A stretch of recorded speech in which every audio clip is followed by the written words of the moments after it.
नारद जी से यही काम कराया जा रहा है। कहा जिनको भागवत के बारे में पता ही नहीं है कि भागवत की इतनी बड़ी महिमा है, और कहा मृत्यु लोक में जाकर के तुम उसका प्रचार कीजिए।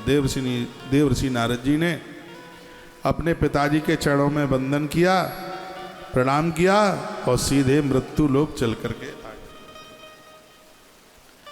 भ्रमण कर रहे थे। उन्होंने धरती पर मृत्यु लोक में कुछ दोषों को देखा। कलयुग के दोष नारद जी ने अपनी आंखों से देखे।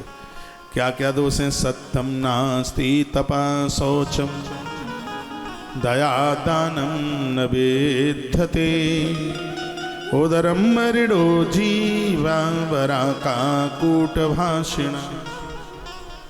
वर्णन किया सत्यम नास्ति, सत्यम नास्ति, कल काल में सत्य नहीं मिला। नारद जी कहते हैं मैंने बहुत ढूंढ ढूंढ करके देखा, व्यक्ति बहुत झूठ बोलते हैं, मिथ्या बोलते हैं, पैसे के लिए कुछ भी कर सकते हैं, सम्मान पाने के लिए कुछ भी कर सकते हैं। ना अस्ति सत्यम, सत्य नहीं है। अपने स्वार्थ के लिए, अपने काम के लिए बहुत बड़ा झूठ, और आज परिवार बर्बाद हो रहे हैं इसी में। तपह तपस्या नहीं है, साधना नहीं है, शौचम पवित्रता नहीं है, दया नाम की चीज नहीं है, दानम न विद्यते, देने की भावनाएं नहीं है, देने की भावना नहीं है। और देते देते तो व्यक्ति देवता बन जाता है। जिसने देना सीखा है उसे देवता कहते हैं, वह देवता बन जाता है। मेरे मन बस गयो सांवरिया ओढ़ के कारी कांवरिया, ओढ़ के कारी कांवरिया, मेरे मन बस गयो सांवरिया ओढ़ के कारी कांवरिया, मेरे मन बस गयो सांवरिया ओढ़ के कारी कांवरिया। बोले भक्तवत्सल भगवान की जय, श्री हनुमान जी महाराज की जय, आज के आनंद की जय, जय जय श्री राधे।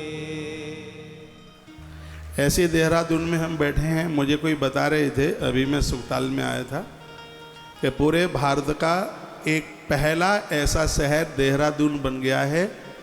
यहाँ कोई पाटन बाजार पड़ता है क्या? है? पाटन है, पटना है? पाटन, हाँ, पटन बाजार। तो मुझे वहाँ सुखताल में कोई बता रहे थे कि हिंदुस्तान का ये पहला ऐसा शहर है जहाँ दुकानदारों ने भगवे रंग के बोर्ड लगा रखे हैं। ऐसा कोई है? ऐसा कुछ है?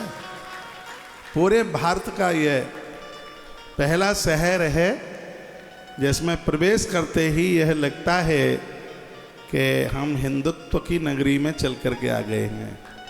ऐसा है। अभी इसको केदार खंड के नाम से, अनादिकाल में देहरादून को केदार खंड के ही नाम से जाना जाता था। तो यहाँ का ऐसा इतिहास बताता है कि कोई सिख राजा हुए थे और उनके द्वारा इसके नाम का परिवर्तन हुआ है। तो देहरादून तो बड़े अच्छे लोगों की धरती है, संभ्रांत लोगों की धरती है, बड़े भावुक और सामाजिक लोगों की धरती है। जब भी कोई आगे हिमालय की तरफ जाता है, गंगोत्री जमुनोत्री की तरफ जाता है, तो उसको देहरादून पर्यटक को पार करके जाना होता है। ऐसी धरा पर आप बैठे हैं।